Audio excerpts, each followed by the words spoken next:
লেখচিত্রের সাহায্যে দ্বিঘাত সমীকরণের সমাধান। আমরা লেখচিত্র জানি, আমরা গ্রাফ পেপারে আমরা যে বর্গাকৃতি গড় থাকে এক্স অক্ষ ওয়াই অক্ষ ধরে আমরা যেই লেখচিত্র যে চিত্র অঙ্কন করি ওটা হচ্ছে কি লেখচিত্র। তাহলে এই লেখচিত্রের সাহায্যে দ্বিঘাত সমীকরণ আমরা চলক বা ভেরিয়েবলের যে সমীকরণের এর সর্বোচ্চ পাওয়ার যদি 2 থাকে তাহলে ওইটা হবে কি এই দ্বিঘাত সমীকরণ। তাহলে এই সমীকরণের সমাধান যদি চলক এক্স থাকে বা ওয়াই থাকে বা জি থাকে তাহলে ইত্যাদি মান বের করা হচ্ছে কি এই সমাধান। তাহলে এর সমাধান নির্ণয় করতে হবে কিসের সাহায্যে? লেখচিত্রের সাহায্যে। আমরা সচরাচর আমরা লেখচিত্র ছাড়াও এই সমীকরণের এক্স বা ওয়াই বা জি এর মান নির্ণয় করতে পারি।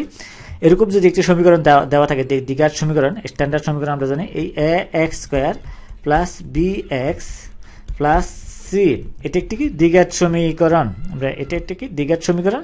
তাহলে এই সমীকরণের আমরা মান নির্ণয় করতে হবে কিভাবে? এই লেখচিত্রের সাহায্যে। আমরা যদি একটি গ্রাফ পেপারে অঙ্কন করে নিই, এই এখানে গ্রাফ পেপারের মতো বর্গাকৃতি গড় অঙ্কন করে নিই, তাহলে আমরা এই গ্রাফ পেপারটা দেখি। তাহলে এখানে একটি গ্রাফ পেপারের মতো আমরা এই বর্গাকৃতি গড় অঙ্কন করিলাম। এই এক্স এক্সিস এটাকে এক্স অক্ষ বলা হয়। এইটাকে যদি আমরা ধরি এক্স অক্ষ, এই এক্স অক্ষ, আর এটাকে বলা হয় ওয়াই অক্ষ, এটাকে বলা হয় ওয়াই অক্ষ, ওয়াই এক্সিস।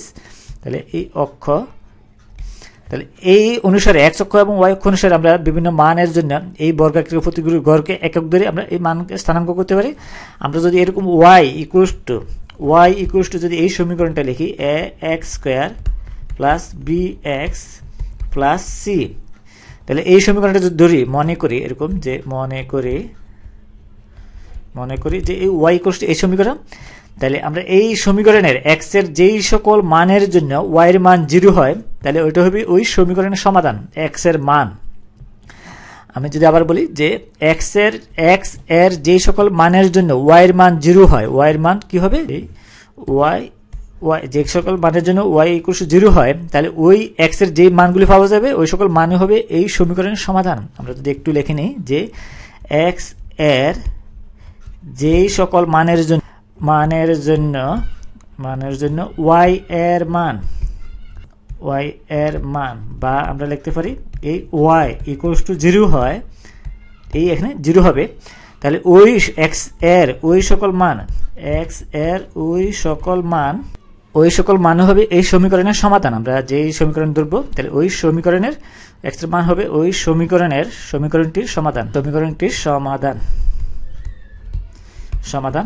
আমরা যদি এই সমীকরণ আমরা যে কোনো একটি সমীকরণ ধরে যদি এক্স এর বিভিন্ন মানের জন্য আমরা মানগুলি বসাই, যদি এরকম হয়, আমরা যদি এরকম দেখি যে এখানে একটি স্থানাঙ্ক আসে বা এখানে একটি স্থানাঙ্ক আসে বা এখানে একটি স্থানাঙ্ক আসে, বা আমরা যদি এরকম ধরি এরকম আসে, তাহলে এই স্থানাঙ্কগুলো অনুসারে আমরা যদি এক্স এর বিভিন্ন মানের জন্য যে সকল মান ওয়াই এর মান 0 হয় তাহলে ওই মানগুলো হবে কি এই সমীকরণের সমাধান। তাহলে এক্স এর যে সকল মানের জন্য আমরা ওয়াই এর যে মানগুলি পেয়েছি ওই অনুসারে আমরা যদি এই মানগুলি বসিয়ে এই লেখা অঙ্কন করি এরকম যদি অঙ্কন করি তাহলে এই সেট বিন্দুগুলো আমরা সংযোগ সরল রেখা টানি, তাহলে এই সংযোগ সরল রেখা যে সংযোগ সরল রেখা পাওয়া গেছে, তাহলে এই সংযোগ সরল রেখা এক্স অক্ষকে কোনো এক বা এক্স এক্সিসকে কোনো না বিন্দুতে সেট করেছে, তাহলে ওই বিন্দুগুলো হবে এই সমীকরণের সমাধান। আমরা যে সমীকরণ থেকে এই মানগুলি পেয়েছি তাহলে ওই মানগুলো হবে কি এই সমীকরণের সমাধান। আমরা যদি দেখি এখানে এই বিন্দুতে এক্স অক্ষকে সেট করেছে, আবার এই বিন্দুতে এক্স অক্ষকে সেট করেছে, তাহলে এই বিন্দুর এক্স এর মান এবং এই বিন্দুর এক্স এর মান হবে ওই যে সমীকরণের সমাধান অনুসারে আমরা এটি বের করছি ওই সমীকরণের সমাধান। তাহলে এই যেই বিন্দুতে এক্স অক্ষকে সেট করে তাহলে ওই বিন্দুর স্থানাঙ্ক হবে এক্স এর স্থানাঙ্কটাই হবে ওই বিন্দুর সমাধান। তাহলে এই বিন্দুর স্থানাঙ্ক হবে এই সমীকরণের সমাধান। আমরা যদি এখানে এর সমীকরণের সমাধান দেখি যে এক্স অক্ষের সমাধান হচ্ছে কি এই এক্স এর মান হবে এখানে এই 0 থেকে, এটা হচ্ছে মূল বিন্দু, এটা যদি হয় মূল বিন্দু তাহলে এই 0 তারপর 1 2 এই 2.5 আমরা যদি এই বিন্দু হচ্ছে কি এক্স এর মান হচ্ছে কত, আমরা যদি দেখি এই বিন্দুতে এক্স এর মান এক্স ইকুয়ালস টু আমরা পাই এই এক্স ইকুয়ালস টু পাই এই 2.5, তাহলে এটা হবে এক্স এর সমান আর ওয়াই ইকুয়ালস টু 0, তাহলে এটা একটি এই ক্রমজোর। আবার এই বিন্দুতে আমরা যদি এক্স এর স্থানাঙ্ক দেখি এটা হচ্ছে মাইনাস 2.5 আর এটা হবে কি 1 2 3 এই 3.5 আমরা যদি ধরি 3.5, তাহলে এই এক্স ইকুয়ালস টু আসে এরকম 3.5 আর ওয়াই ইকুয়ালস টু আসে এখানে 0। তাহলে আমরা বলেছিলাম যেই সকল এক্স এর যেই সকল মানের জন্য এই ওয়াই এর মান 0 হয় তাহলে ওই মানগুলি হবে এক্স এর ওই মানগুলি হবে ওই সমীকরণটির সমাধান।